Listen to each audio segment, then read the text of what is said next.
Hello again and welcome to Kabbalah Revealed. I'm Tony Kozenek. Last time we spoke about the force of development, the progression of desires, the way in which reality moves us along a path of development. We spoke about the quality that is the definition of the upper worlds, the spiritual worlds. The quality that is the definition of the physical world, and what it is about the way that we perceive that makes the spiritual worlds the greater reality hidden from us. We looked at the progression of desires. We saw that there were 4 categories of desires that are considered physical, and that because of the thought of creation, which is to create a creature and to bring that creature to unbounded delight, it must progress by means of what the creature finds delightful. And so all expression of development from the thought of creation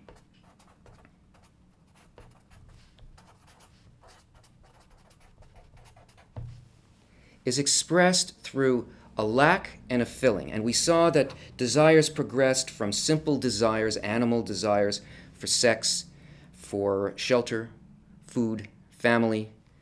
And when that was filled, we moved on to a greater desire, which is a desire for wealth, which is an accumulation of the first one. And when that feels empty to us because we are still feeling something driving us, something that's pushing us ahead, something that's pulling us forward, we feel that thing as a kind of a taste, as something that we must have, and we move towards it. And once we have it, we can't taste it anymore. But this is the force of development moving us on.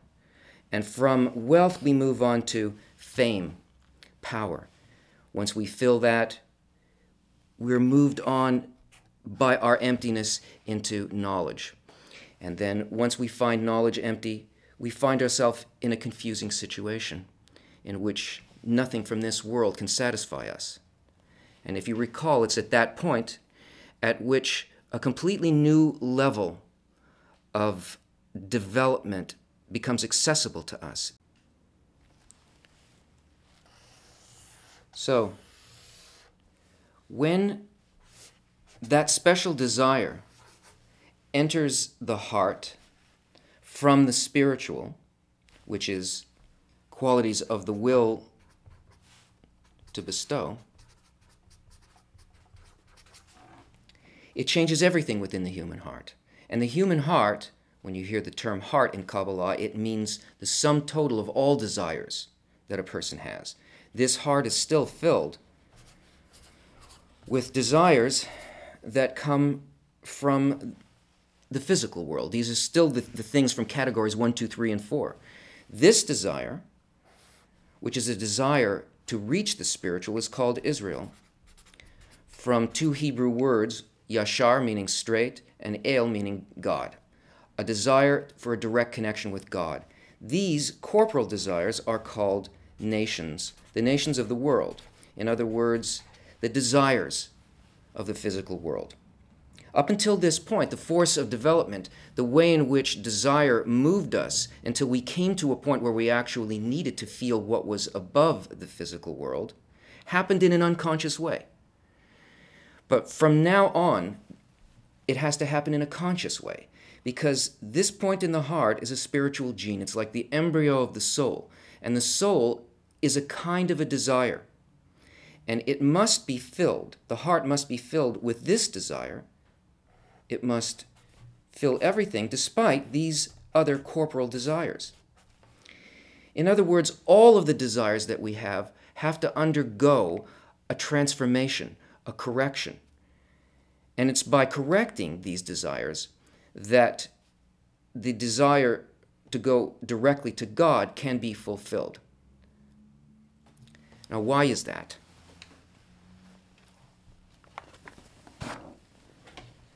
In our original state, at the root of our soul, we were connected to the Creator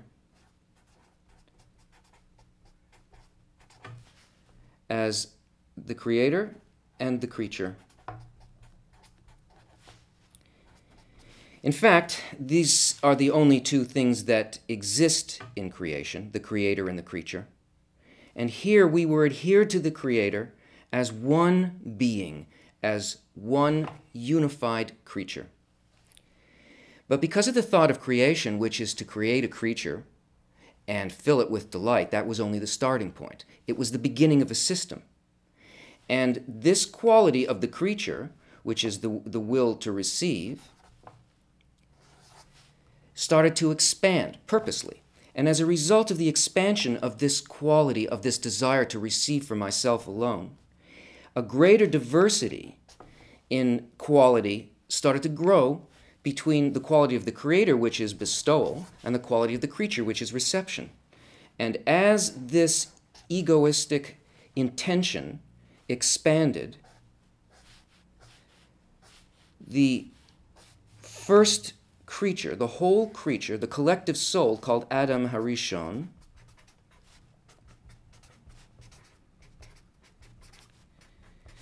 meaning the first man, descended through a system of worlds, through 125 steps, to greater and greater egoism until the soul reached a point in which it became separated into what appears to be physicality. That is, the collective soul was shattered into 600,000 parts, each one of these parts having a piece of the original, each one of these parts a desire. Now, because this is a process, and this is only the halfway point, this broken, shattered aspect of the collective soul in which we experience isolation, separation from each other, a kind of antagonism towards each other, a desire to exploit each other, and an experience of the physical world. This is the halfway point, and it is going to be corrected. It's going to rise back up through this system of worlds, back into this state of adhesion with the Creator, but it can't do it all at once. So purposely, it was broken into 600,000 parts. Each one of these parts was likewise broken down into 613 desires. That is, each individual desire within Adam Harishon consists of 613 desires that can be corrected. The parts are small enough. It's like dividing a huge treasure and giving a coin to each person, knowing that each one will return this quality of bestowal, this point in the heart that's placed inside of it, can be trusted to bring that point back to its origin and put the treasure back together as a collective once again. So in the point in the heart of the individual who begins to feel this desire for spirituality, this coin from the treasury of the king, plus the 612 other desires that exist in the heart, must be transformed bit by bit to resemble to a greater degree the quality of the Creator, to reverse this process. Now the thing is, this process of the return, of the correction, of the tikkun, of the transformation, of the fulfillment of the thought of creation, it's going to happen. And all of us, all 600,000 pieces of the collective soul, are going to rejoin and are going to ascend from physical, selfish perceptions and a world of suffering back into a complete whole interrelationship with each other in such a way that we reach the goal of creation, which is adhesion to the Creator and the complete filling and of the greatest unbounded desire. It's going to happen. But the question is, will it happen consciously with our agreement, or will we be pushed to it? You see, there's one goal, and the goal is assured, but there are two paths to the goal. One path is called the path of pain, and the other path is called the path of Torah and mitzvot. Now, the path of pain is the path that we're all already on. It's not even really a path. It's what we see as the slow, grinding evolution of humanity that we call history. It is a kind of clinging to our physical way of perceiving, to the characteristic that we really need to transform. And as a result of this non-conscious involvement with the process of development, we find ourselves being pushed by events. We see catastrophes, we see tsunamis, we see wars, we have personal experiences in our lives, experiences of pain, experiences of suffering that are caused only by the lack of conscious involvement with the process of the development of desires and their correction. Now, this path can go on and on and on, and it's disastrous. Once the point in the heart appears in a person, though, it becomes a conscious involvement. And this is the path of Torah and mitzvot. Torah means instruction by the light.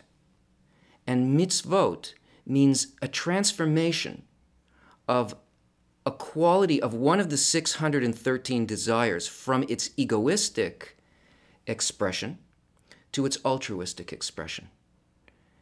Every event that happens in our lives is really a mitzvah, a possibility for transformation being presented to us. Now, when I say the word mitzvah, I don't mean like the physical commandments where you are instructed to do a certain thing and there's a list of all these things in the Shulchan Aruch, in the table of the Jewish law, and so on. Do this physical thing. Now, I'm not saying don't do the physical thing.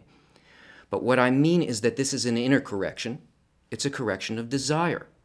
So whether you do the external good deed, whether it's a religious good deed or whether it's something that we consider to be something nice for somebody else, you can do any external deed and you can be filled with hatred and selfishness. You can't measure anything by that. Talking about one of these 613 desires that's presented to us as an event in our life.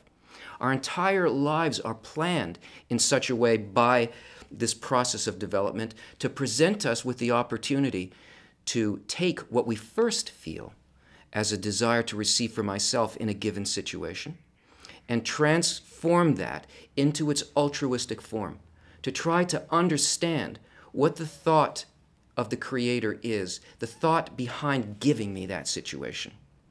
Because, as you remember, the only way that we progress along a spiritual space is by altering a quality within me to resemble that quality in spirituality that I want to enter. So what it is that I want to know, according to this new desire, this desire straight for the Creator, is I want to know the Creator. I want to have a direct sensation.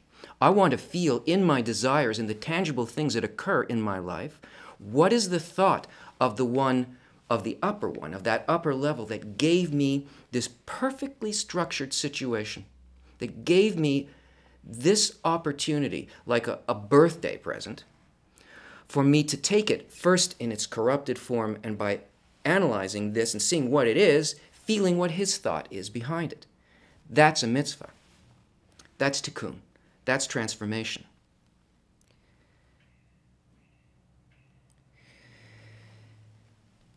These 125 states by which we descended from our connection to the complete reality down into our separated status as individual people and desires, these 125 steps are also completely encompassed by these 613 mitzvot.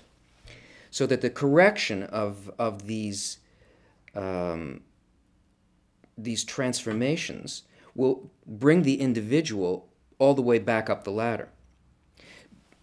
Another feature of this is that each and every level of descent is imprinted in us as a gene. Every point by which a greater and greater degree of the will to receive was added is remembered by us, like breadcrumbs on a path. And this being the first spiritual gene, this point in the heart, our access to ascent, is actually the entry point on a chain of spiritual genetics called reshimot, remembrances.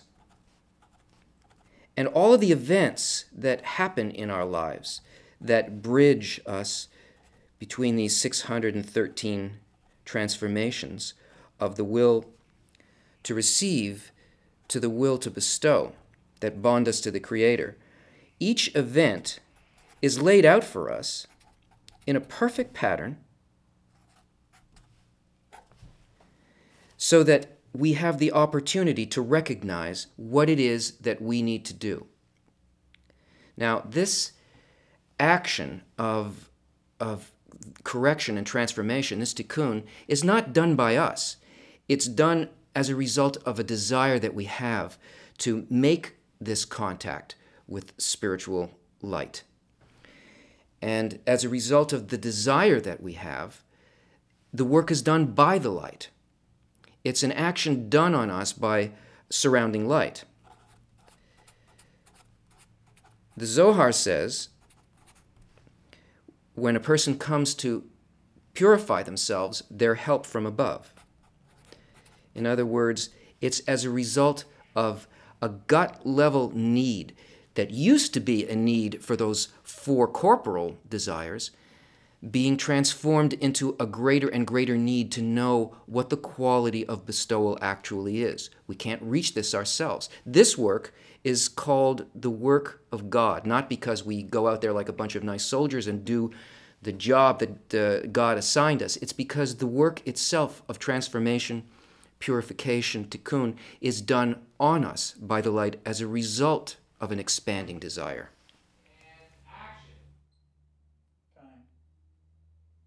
But don't be confused by the word light. Don't think of it as a physical thing.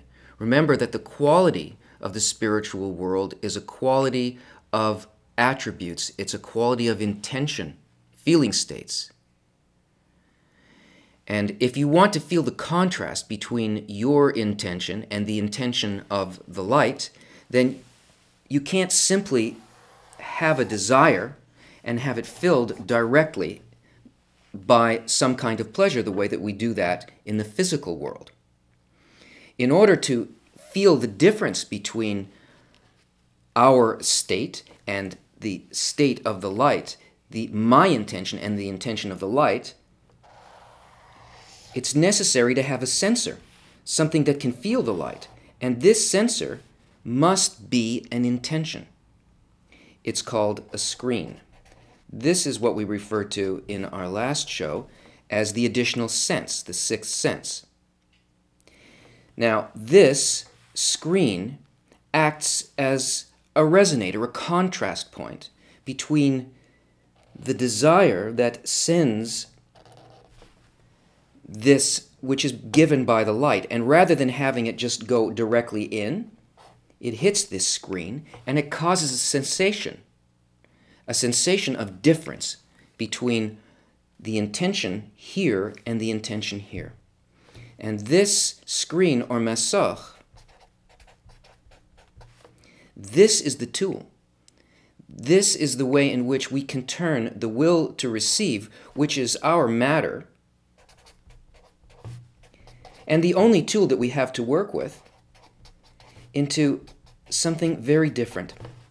We can begin to feel and receive the light only according to an intention that matches the intention of the spiritual world. Now, we'll deal with this more later. But what happens when this can actually occur, when the feeling in here and the intention in the screen is the same as the intention in the light? This is called a corrected desire.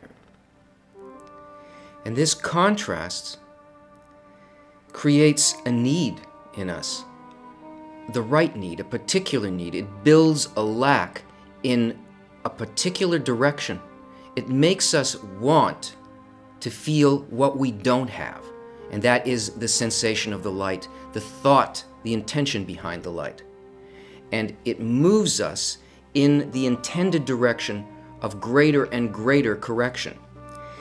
Every time that a desire moves in transformation from its corrupted form into its perfected form, a transformation from its will to receive to the will to bestow, this puts us in touch with eternity.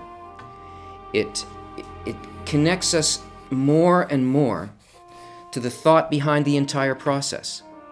And not only does it do that for this one particular desire and for one individual, but as a result of the connection and the interconnection in Adam HaRishon, that part of person number one, that desire within person number one, like a hologram, becomes corrected in each one of the other desires and reconnects them to each other. So it raises not only the person who does the correction, but their entire world, so that our perception of our reality, the reason that things happen, the thought behind it, whether or not good and bad things are occurring, this changes.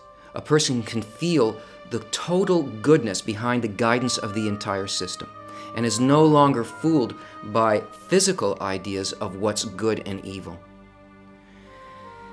This perception of the love behind the process is really what enlightenment is. Now we see good and bad events surrounding us, things that we want to happen and things that we feel should not happen. And this sense that we do something right or we do something wrong, that we make a certain act and we're punished for it, that there is a good force and a bad force in reality, this is not reality. This is the way that it appears to the will to receive. And enlightenment means that we can see, despite anything that appears to us, what the real unifying thought is behind that. Join us next time when we look at the force of development, the reason for suffering, and how we can rise above that.